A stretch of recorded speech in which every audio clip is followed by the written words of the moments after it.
नमस्कार बच्चों, आज की कक्षा में हम लोग कक्षा 9 का विज्ञान अध्याय 3 इस परमाणु संरचना इसका एक दूसरा बिंदु पढ़ेंगे, जहाँ पर है क्या परमाणु अविभाज्य। इससे पहले हमने डाल्टन का सिद्धांत पढ़ा था और डाल्टन के सिद्धांत में बोला गया था कि परमाणु एक अविभाज्य कण होता है, इसको और छोटे कणों में नहीं तोड़ा जा सकता। लेकिन वर्तमान परमाणुवाद में हम लोग देखते हैं कि परमाणु को और भी सूक्ष्म कणों में तोड़ा जा सकता है। ठीक है, तो इसके बारे में जानकारी हमको कैसे हुई उसकी चर्चा यहाँ पर की गई है। देखिए क्या लिखा है। एक प्रकार से अविभाज्य परमाणु के विचार के साथ रसायन शास्त्री सारे नियमों और सिद्धांतों की व्याख्या कर पा रहे थे और अभिक्रियाओं को समझ रहे थे, लेकिन यह मान्यता ज़्यादा दिन तक नहीं रह पाई, क्योंकि पदार्थ की प्रकृति को समझने के लिए और भी कई प्रयास किए जा रहे थे जो परमाणुवाद को नई दिशा की ओर ले गए। इस तरह जहाँ परमाणु को लेकर अलग अलग अनुमान लगाए जा रहे थे, वहीं दूसरी तरफ गैसों की चालकता पर भी भिन्न प्रयोग किए जा रहे थे। इसी क्रम में ब्रिटिश भौतिक शास्त्री जे थॉमसन और एक जर्मन वैज्ञानिक गोल्डस्टीन का योगदान सराहनीय है। यह देखा गया कि जब कम दाब पर गैस से भरी नली में उच्च विभवांतर पर विद्युत प्रवाहित की जाती है तो कैथोड ऋण आवेशित इलेक्ट्रोड से एक चमकीली किरण निकलती है, जिसे गोल्डस्टीन ने कैथोड किरण कहा।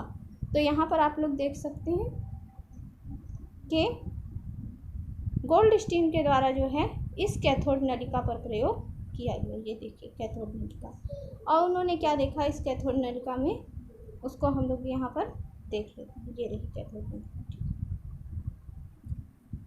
ये देखिए ये कैथोड है यानी ऋण इलेक्ट्रोड, ये एनोड है यानी धन इलेक्ट्रोड। ऋण इलेक्ट्रोड और ये जो आपकी कैथोड नलिका है, इसके अंदर में उच्च दाब पर गैस भरी हुई है। ठीक, और हम जानते हैं कि जो गैस के अणु होते हैं वो कैसे होते हैं, दूर दूर स्थित होते हैं। ठीक है, तो उन्होंने जब यहाँ पर उच्च विभवांतर की विद्युत प्रवाहित की, ठीक, उच्च विभवांतर की विद्युत प्रवाहित की, तो कैथोड से एनोड की ओर एक चमकीली किरण उनको जाती हुई दिखाई दी। इससे उन्होंने यह अनुमान लगाया कि जो गैस के अणु अंदर उपस्थित थे वह और सूक्ष्म कणों में टूट गए, और यह सूक्ष्म कण ऋणात्मक होने के कारण ऋणात्मक बिंदु से धनात्मक बिंदु यानी कैथोड से एनोड की ओर गए। आगे समझ में कि यहाँ पर जब उच्च विभवांतर पर विद्युत प्रवाहित की गई तो गैस के अणु परमाणु जो थे वह और छोटे कणों में टूट गए, और जिन कणों में वह टूटे वो ऋणात्मक कण थे, इसीलिए वह कण कहाँ गए, कैथोड से एनोड की ओर जाते हुए दिखाई दिए। ठीक है, और हम जानते हैं कि जो ऋण आवेश होता है वह धन आवेश की ओर आकर्षित होता है। ठीक है, बाद में इस प्रयोग को कई बार अलग अलग स्थितियों में किया गया। सुस्टर नाम के वैज्ञानिक ने कैथोड किरण के मार्ग के दोनों ओर एक एक धात्विक प्लेट कैथोड तथा एनोड पर लगाई और उन दोनों के बीच विभवांतर उत्पन्न किया। उन्होंने देखा कि जब कैथोड किरणें इन प्लेटों के बीच से गुजरती हैं तब वे धनात्मक प्लेट अर्थात एनोड धनात्मक इलेक्ट्रोड की ओर मुड़ जाती है। इस तरह यह निश्चित हो गया कि कैथोड किरण ऋणावेशित कणों से बनी हुई होती है।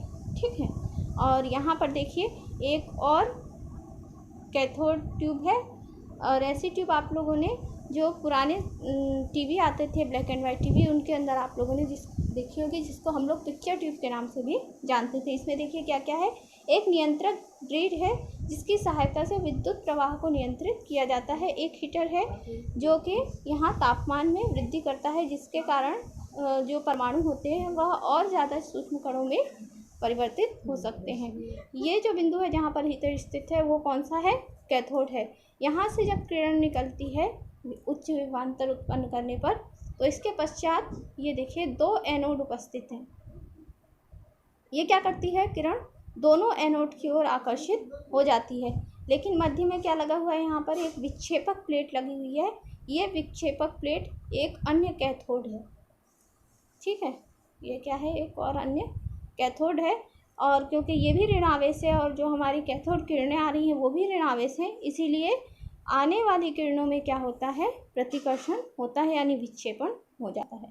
ठीक, और इस तरीके से ये किरणें पूरे पर्दे पर क्या हो जाती हैं, फैल जाती हैं, और पर्दे पर हमको चित्र दिखाई देता है। तो ये क्या कहते हैं, जो पुराने ब्लैक एंड वाइट टीवी थे उनमें इस प्रकार से जो है हम लोगों को किसी फिल्म की तस्वीर दिखाई देती थी। ठीक, तो यहाँ पर जो है कैथोड किरण का एक प्रयोग भी आपने देख लिया।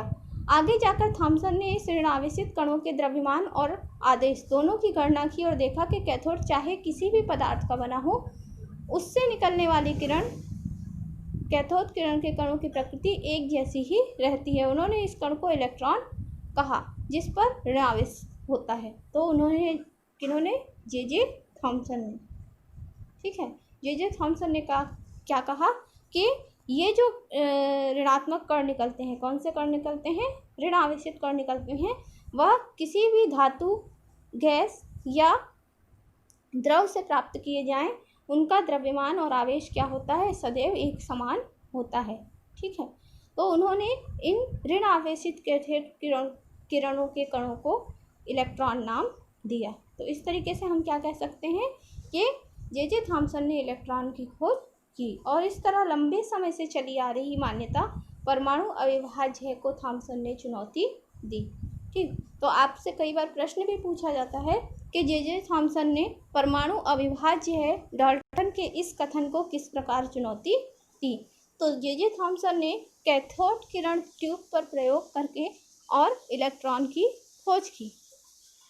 कैथोड किरण ट्यूब पे प्रयोग करके उन्होंने इलेक्ट्रॉन की खोज की और इन इलेक्ट्रॉन को उन्होंने ऋणावेशित कणों की खोज की और उन ऋणावेशित कणों को इलेक्ट्रॉन नाम दिया और इस प्रकार उन्होंने डाल्टन के परमाणु अविभाज्य है इस कथन को चुनौती दी।